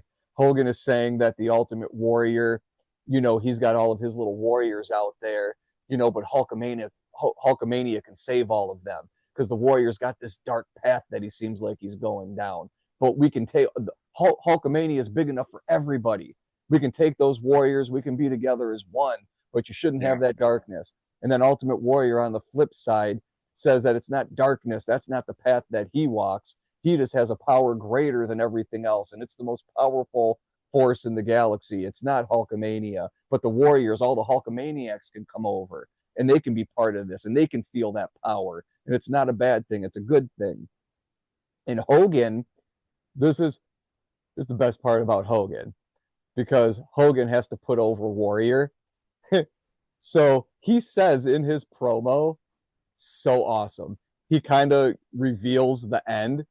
He talks in his promo and he's like, but it's not whether you win or if you lose. It's what kind of winner you are and what kind of loser you are. And it's like so sly by Hogan Yeah. because that fast forward to the end of the match where he goes out and gets the belt and he hands it to Warrior and he hugs him and then he holds his hand up and does all that kind of stuff. And he goes away in his ring cart because he lost. See, but he's a good loser. He's a So that's really best. all that. So that's all that really matters. Only Hogan can do that, but in this case, he did it effectively. This is Warrior's best match that he ever had. His second best is with Macho Man at WrestleMania 7. Yeah. And this is one of Hogan's better matches too. Yeah, I thought the match overall was pretty good. Um, and it was the first ever champion versus champion main event, not just at WrestleMania, like first ever champion versus Yes. champion. That means something. It moved the needle for professional wrestling. It was the first ever real big face versus face WrestleMania main event. And you look back at this match and this pay-per-view and you wrap it all into one, it means something for professional wrestling. You said this is the WrestleMania of your childhood. I Yes. don't blame you. Yeah. You look at this card, and I got to the end of it. I was like, man, I can't point at one specific moment outside of the main event where I'm like, man, that was phenomenal professional wrestling. But you look at the pay per view as a whole, you can say that's phenomenal professional wrestling. It just was. It was great. I had a great time watching this. It was, you know, for our first retro rewind, it sets the bar extremely high for our Yeah. other ones. It was a time where everybody had their favorites, and the biggest was going to be Hulk Hogan, and or as Vince would say, Hulk Hogan and the Ultimate Warrior. Like those were those two biggest guys, but you still love Demolition, you still love Jake the Snake. You got to see those guys, and Mhm. I can't stress enough to people today. Today, you turn on Monday nights and Friday nights, and you get all of the superstars. You get to see uh, Liv Morgan and Raquel Rodriguez have a tag team championship match against Bianca Belair and Naomi. Back growing up in the 90s, you didn't get to see Jake the Snake versus $1 Million Man Ted DiBiase. That didn't happen. You would see Jake the Snake Roberts versus Butch Dunman or something, just some jobber that you would see, Yeah. and it would be a quick match, and then you would get promos intercut between that. So you didn't get to see top talent versus top talent. So on a show where you got to see top guys wrestling each other, that was a draw in and of itself. It was special. Pay-per-views were special, and that's why Saturday night's main events were also special. I've talked about that before because you Mhm. knew you were going to get top talent on top talent, not a bunch of jobbers in there. I mean, sometimes you'd get lucky and get a Brooklyn Brawler, and you would feel like, oh, yeah, I know him. That's Brooklyn Brawler. But those were few and far between. I'll say this about the match. I like, sometimes in wrestling, the unseriousness is frowned upon. I actually really enjoyed both of them kind of like hulking up and showing Yes. their superhero side of it. Like when he was punching Warrior and Ultimate Warrior was like dancing around the ring and doing his little, and he was Yes. really into it. And then Hulk did it right back to him and he started hulking up on him. And they were kind of going back and forth with the punches and back and forth. Like, and the crowd was just going crazy for it. They loved every second of it. Um, and I know nowadays some of that might be viewed as goofy, but the crowd back then, they loved every second Yeah. of the match. I don't think there was a person in that arena sitting, really. No. I mean, I thought the match overall it was good. Like you said, it was one of Warrior's best matches. Um, Same with Hogan, and at least in WWF, this was one of his better matches. Even if let's say it wasn't a great match, sometimes you don't need these great technical wrestling matches when you have such a superstar story that you are telling. Mm-hmm. Like, I know, in years past, like with main events, like, the last Brock Lesnar versus Roman Reigns match that they had at WrestleMania, their final WrestleMania main event, that's what it was advertised as the last time ever, title for title. Very similar to this. They were both, except they were both heels instead Yeah, of that's faces. funny. Um, Neither one of them were kind of cheered for, and they never had the best matches at WrestleMania, but it felt big, title Yeah. for title. And it was kind of the passing of the torch from Brock to Roman, and that's when he became the tribal chief, and he had both the belts.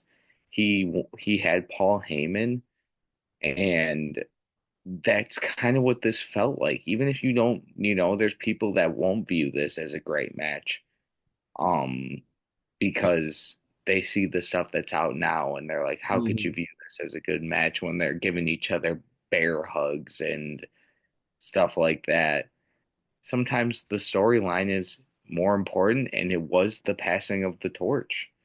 And I thought they did a great job of that, if anything, was the passing of the torch was great during this match. Yeah. No, you said it very well. The story, so being able to tell the story in the ring, we've touched on that a lot in this podcast. And I don't mean for WrestleMania 6, I mean in general on our podcast. Oh We talk yeah. so much about the story, specifically being able to tell a story inside the ring. And Hmm. you kind of touched on it with the lead up to this main event that they showed you the buildup of this story to this point with the Ultimate Challenge. And in the match, they did a lot of spots that when you watch it, if you say, we're doing a lot of bear hugs and we're doing a lot of headlocks and we're doing a lot of slower paced things because Hmm. Warrior can't work so good. Yeah. So we have to move the match that way. But in kayfabe's story, these are the two most powerful beings Yeah. in all the galaxies. We were told right at the beginning of this WrestleMania, it's written in the stars and the constellations. with these powerful images, none more powerful than Hulk Hogan and Ultimate Warrior. So you're seeing how strong they both are, and Hmm. neither one of them ever really gets an upper hand. Anytime there's a test of strength, it goes back and forth.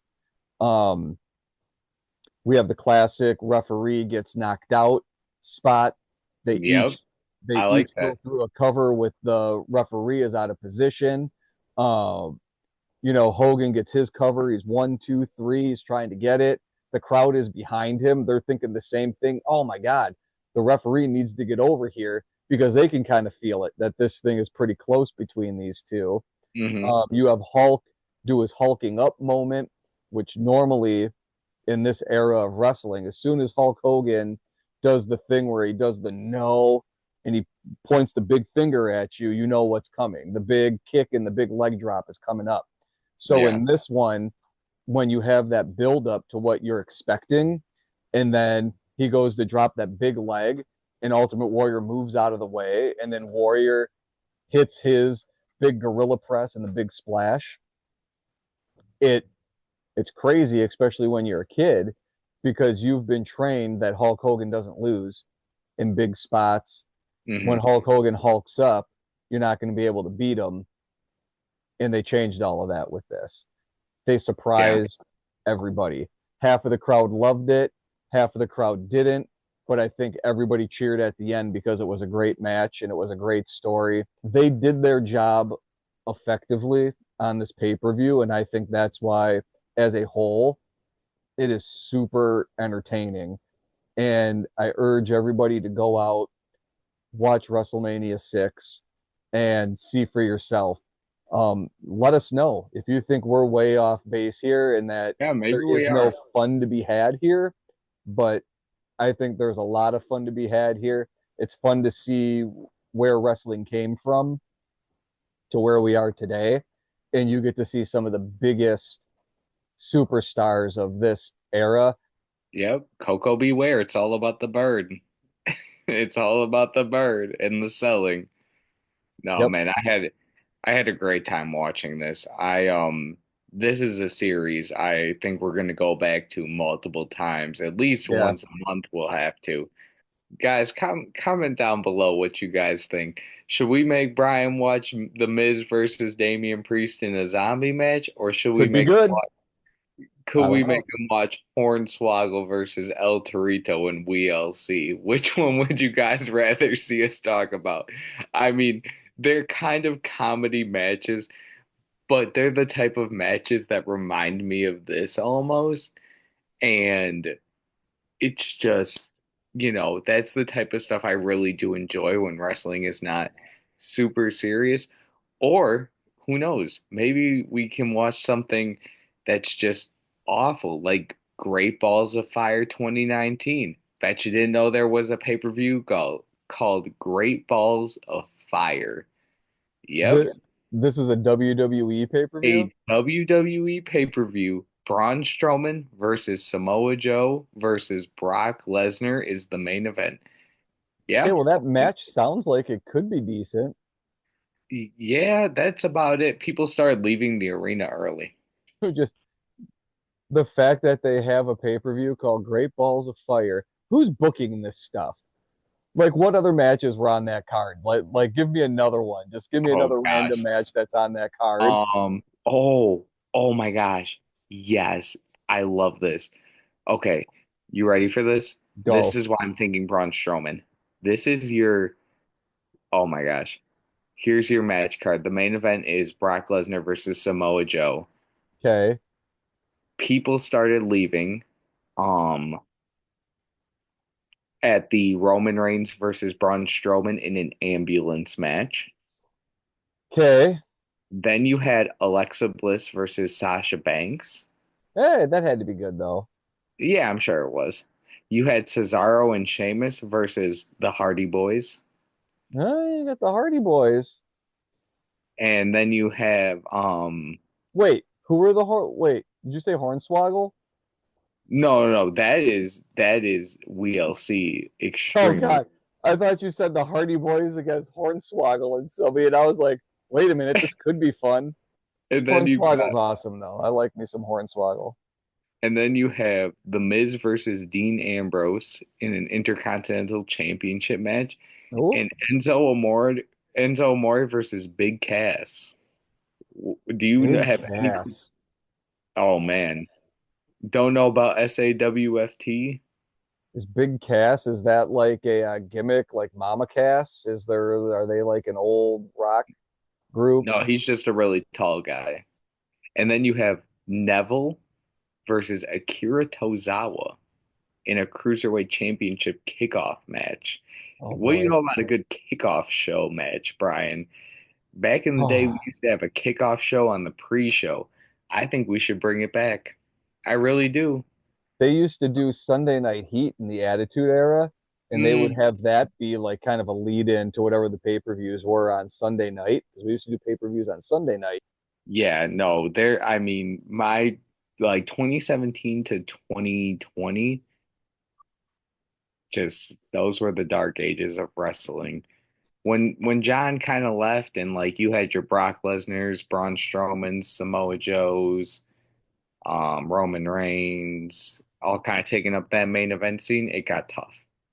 Even if it's just like one or two specific matches we're watching or one pay-per-view from my Hmm. generation we can watch, you guys drop that down below. Yeah, Anything from like the 2010s to now that we could go over.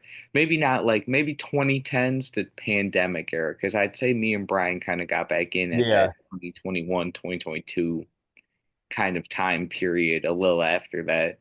But 2010 to 2020, let us know down below what you guys want to see us review because you want to know what? It'd be great if we did a retro rewind and it was something that you guys commented and yeah, we didn't know what to expect. Even if it's yeah. like ruthless aggression era 2000s, we got people that are commenting stuff from that era, and that would be really exciting to do. And don't let us know if it's good or bad, by the way.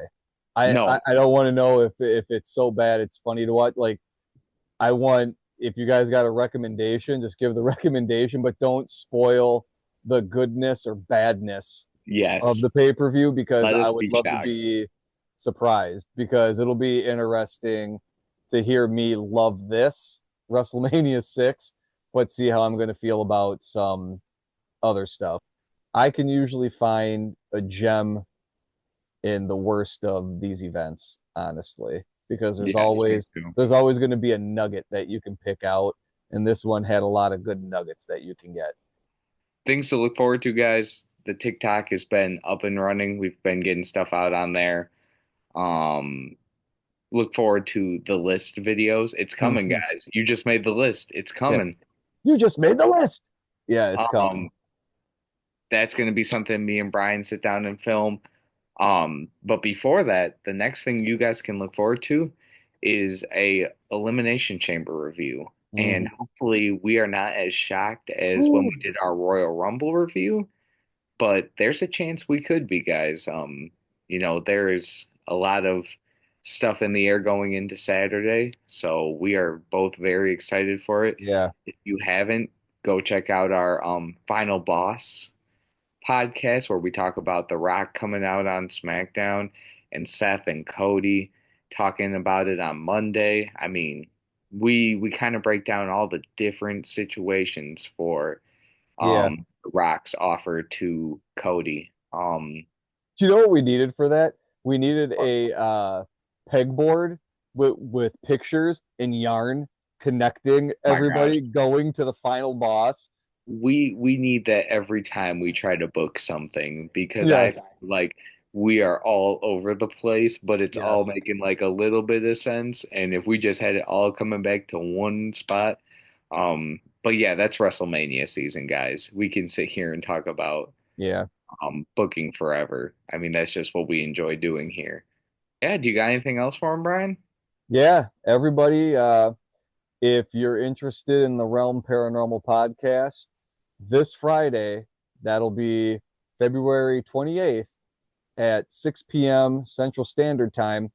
Come on over to YouTube, go in there, type in the Realm Paranormal podcast. If you don't do that already, you should. Um, we're going to be doing a live cast for an investigation. It's going to be the first night that the gang is going to be at a castle in Ireland. So we're probably going to do a little bit of a short live cast during their investigation. The Hitman is bad. I love it so much. Then on Saturday, on March 1st, come back on again. We're going to do a longer form live investigation watch. So you guys are going to be able to see Command Central. You guys are going to be able to see all the cameras set up. So you'll be able to see everything that the gang can see. We're going to be able to get questions through those guys. So I'll be hosting it from here, from home, from stateside. Everybody jump on, check it out. It should be really, really cool. It's our first kind of live investigation that we're doing. It's a good one to do it because they're going to be in a haunted castle and it doesn't get any cooler than that. So you guys can come hang out with me for a little while. We'll watch that investigation together and hopefully we'll be able to help the gang with a few things. If you got questions, you can get them to me. If you guys think you see something on one of the cameras, you can let me know and I will get it to the guys and they can go check it out. So it should be a lot of fun. And speaking of a lot of fun, Yeah, I was gonna say this guy and his lovely wife have punched their tickets to Vegas for WrestleMania. We will be there. Wrestling with the Realm podcast is going to have boots on the ground from ground zero in Las Vegas during all the festivities. We're probably going to be at NXT, Stand and Deliver. So hopefully I'll be able to get you guys some interesting on the ground information from that event. But the town's going to be a huge party. It's going to be super fun.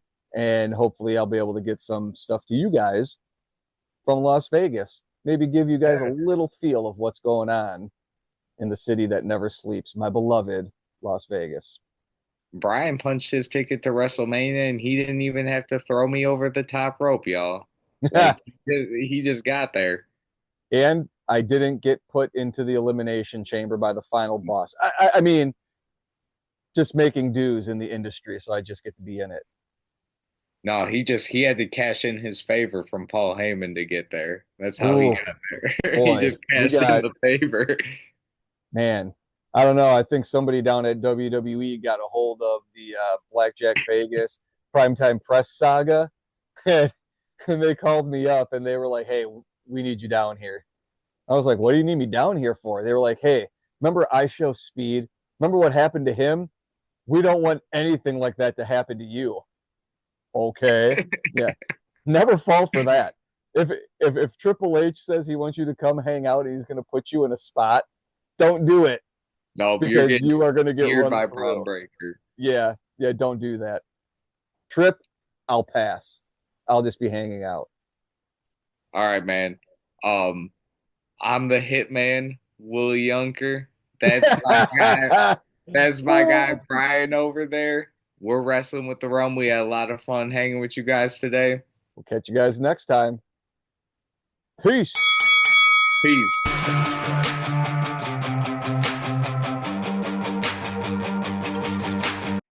I do. I have a couple more notes on this one. Now I messed my throat up doing my Macho Man. Macho Man. I know. I tried to go too hard. You gotta keep it simple. Yeah.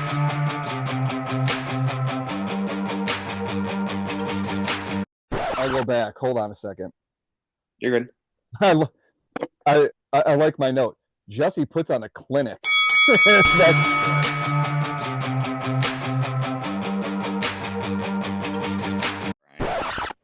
Do you want to see this Big Boss Man shirt? Did you find a picture? I found a picture. Stop. Oh, is it gonna? Oh no. Hold on. I can't throw it. No. Man, maybe I'll send this over. You can throw it in there. Okay. It says like a boss on there. Yes. So imagine to me, I'll drop it in. 7th grade, faux hawk, yes. 200 pounds, probably, man, all 5'4" of me, 200 pounds. Probably built like a little Big Boss Man out there. I couldn't move like him, but That's what they called you, Little Big Boss Man. yeah, I was little big boss man, like a boss, big boss man shirt.